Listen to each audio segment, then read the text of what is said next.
Ian, Patrick, we have a Patreon.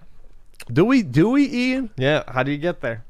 You go to that good old internet web browser. You bring up the hypertext transfer protocol, / www.patreon.com/CU podcast. Over the river and through the woods. To the Patreon house we go. Exactly. So we got and Ian will do a weekly writing. Yep. He did a fine one last week. You got to start using Grammarly. Ian, help me out a little bit. It's a plugin. It's free. Anyway, I capture it. That's fine. I could. What did I write about last week? I forget, but it was fun. I did read it. I don't know. I don't know. It kind of escaped me. Friday was a weird day. Anyway, so we have a Patreon poll. In third place, this is the lowest we've ever gotten. I kicked around for fun. What type of museums would take retro game donations? 5%. Nintendo turns 130. What past non-gaming companies would have gotten into gaming? 37%, which is really good for a second place. Sometimes that wins. And in first place at 58%, most memorable arcade moments. I guess that could be good or bad. Ian, what are some of your most memorable arcade moments you've had from yesteryear? So one that I'll never forget was, and it's not like it's special. Well, it stuck with me.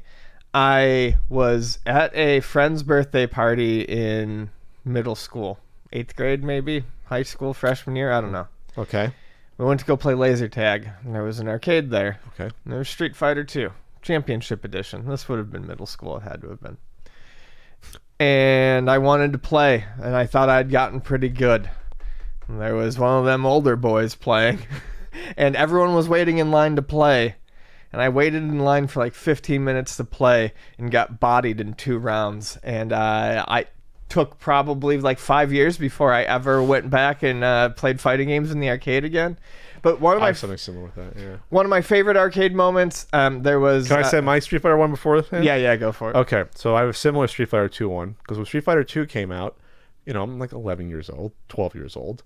It came out on Super Nintendo, what was it, late 92? I believe it did. Later 92. I think it was like early fall of 92. If only someone did a certain Super Nintendo guidebook and look up the exact date.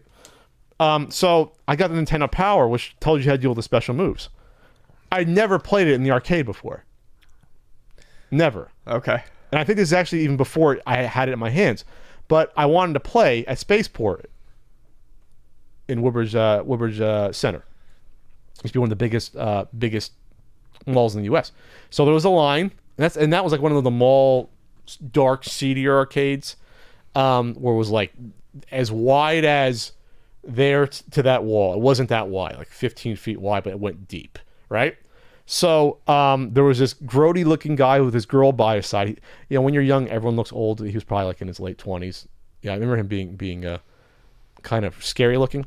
So everyone's putting their quarter up, and then so he was playing as Guile. And I'm looking at I had the Nintendo Power. I'm reading it at the mall with my dad. I was really looking at the magazines before all right, what special moves? Okay. And so I play, and when you're 11, I'm not that tall. And I remember I could not throw a single Hadouken on that joystick. And how embarrassed I was. Like, I think I got like 2 hits in. And and this guy, he was like, he was big, he was thick. He was giving me a look like one of those that I lost.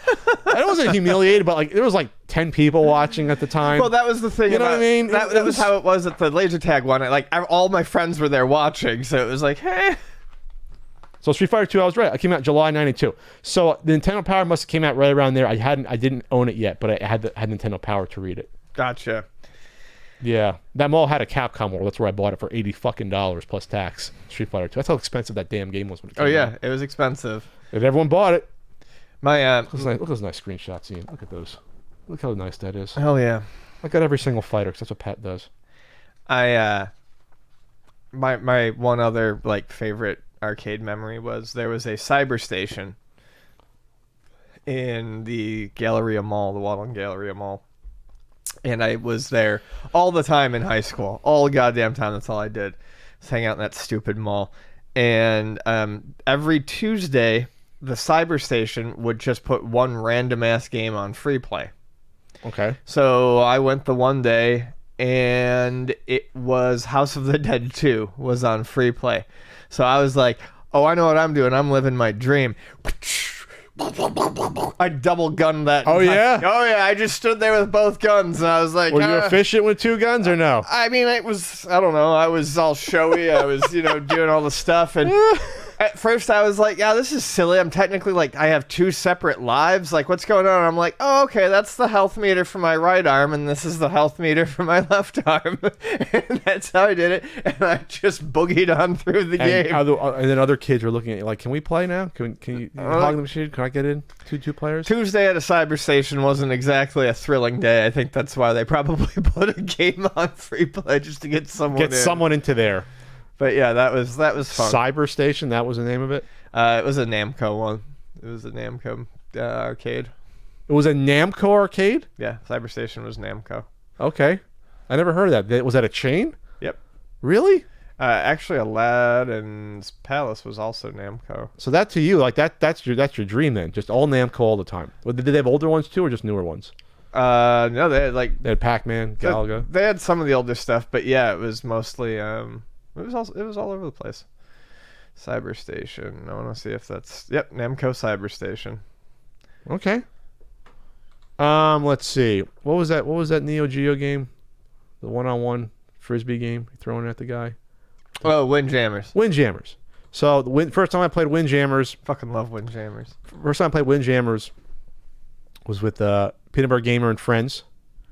At PRGE. I never played it before. I heard of it. And I was looking, oh, how do you play? Okay. And it was like, it was a group of YouTubers. I think, was there, what's the other, not the Normal Boots, the other Normal Boots type of site. Is it still around anymore? But it was like, some YouTuber guests there playing, including one that likes to solicit pics from fans, was there. And it was very competitive. I was watching, this is a really cool game, Windjammers. Oh, you can do lobs, you can do throws, you can do charge shots. Specials, I'm like, it's very twitchy. And I'm good at twitchy games. And I'm like, okay. Austin explained the game to me because Austin's a kind soul. And so I proceeded to play and didn't lose. I'm very competitive. Ian knows this when it comes to video games. But I went went through all the people there at least twice to play me. And of course the one YouTuber was very upset about that. What which game were you playing? We were playing Windjammers. I mean, which character were you playing? Oh, I have no idea which one it was. Well, those are like 3 or 4 different sets of people. 6 different sets. I don't know. All I know is I got close to losing a couple of times, but still won. And I was a little joyous about that. And the one YouTuber didn't like that because the one YouTuber is an egotistical narcissist and didn't like that I showed him up, which I wasn't really showing him up. I was just winning, but he didn't like it. But so that made it even sweeter, the victory to me. Yeah. It was sweeter. But then I lost my lanyard, I think it was that year or the year before, which pissed me off because I had a bunch of pins on it. So anyway, so that was another good one. And then just looking back at like just random experiences, like I remember going Point Pleasant, New Jersey, Barnacle Bills. People in Jersey going, yeah, Barnacle Bills, and it was the first because it was like it's like you're right off the shore, mini golf / arcade, and then like right down the street was like a nice ice cream place. It was like when you're a kid, that was the best thing ever. Even your eyes lit up. Yeah. One-stop shop there. And they had like the candy game cranes inside. But I remember going to Barnacle Bills with my cousin Chris, speaking of ultra competitive, and for the first time they had Simpsons Arcade sitting there. Oh, nice. So this must have been like, what, was that 90 or so? And I was like, you're like, what? Simpsons Arcade? And that's when Simpsons was like at its zenith, and pop culture was like 90. The Bartman shirts was like 89 about, so 90. Ay caramba. And it was like nothing you had seen before when you saw Simpsons Arcade. It was like nothing. It was even, I'd say, even closer to the cartoon than like the Ninja Turtles arcade game. It's gorgeous. They're both Konami. They're both great.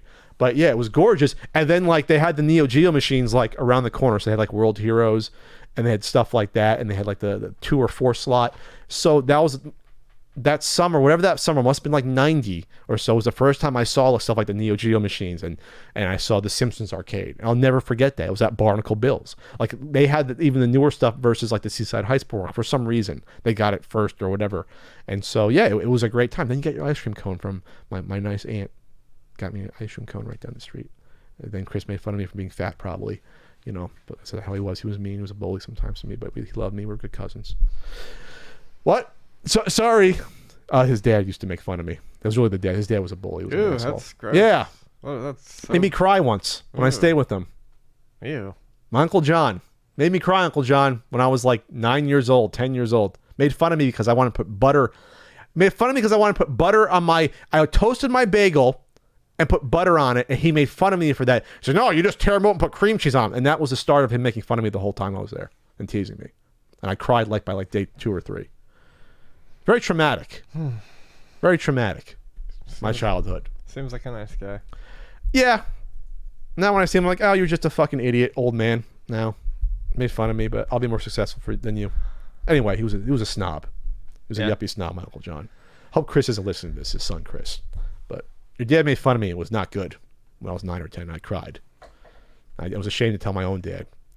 Anyway, any other memorable arcade memories? I got a good one. Speaking of Point Pleasant. All right. I got a good one. It has to do with Chris, too, because I spent a lot of time with Chris in the summers there. Chris had a house in Lavalette. Point Pleasant is about 8 to 10 miles away. And so when you're a kid on a bike, that's a long way, especially when you're chubby, thick but quick Pat. And you're given the sister's bicycle to ride, which was inferior. But the Point Pleasant Boardwalk was the only place you could play the Star Wars pinball machine. It was not on the Seaside Heights or Seaside Park Boardwalk. We loved that game. So one of my most memorable experiences, we got on the bike. My ass was fucking chafing after that because the seat sucked. And we played Star Wars pinball for like 2-3 hours. And they set and I was pretty good at pinball when I was smaller. I was pretty good when I was like 10, 11, 12. They set the extra game so low.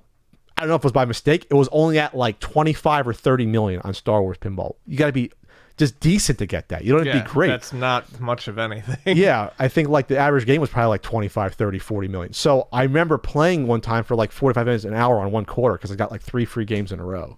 Because it would just tick up to like, 25 to like 50 to 75, whatever it was. Something like that. It would just tick up, I believe.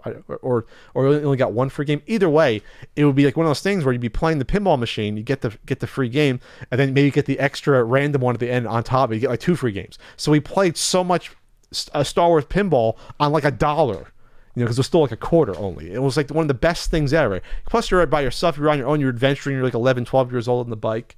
I love those memories, the Jersey Shore memories. But not Uncle John, though. Not you. Because you were mean to me. Because you hated yourself for whatever reason. Sorry. Whew. Anything else going on? I'm sorry I buttered my bagel and toasted it. You're going to make fun of a 10-year-old for doing that? An 11-year-old for doing that?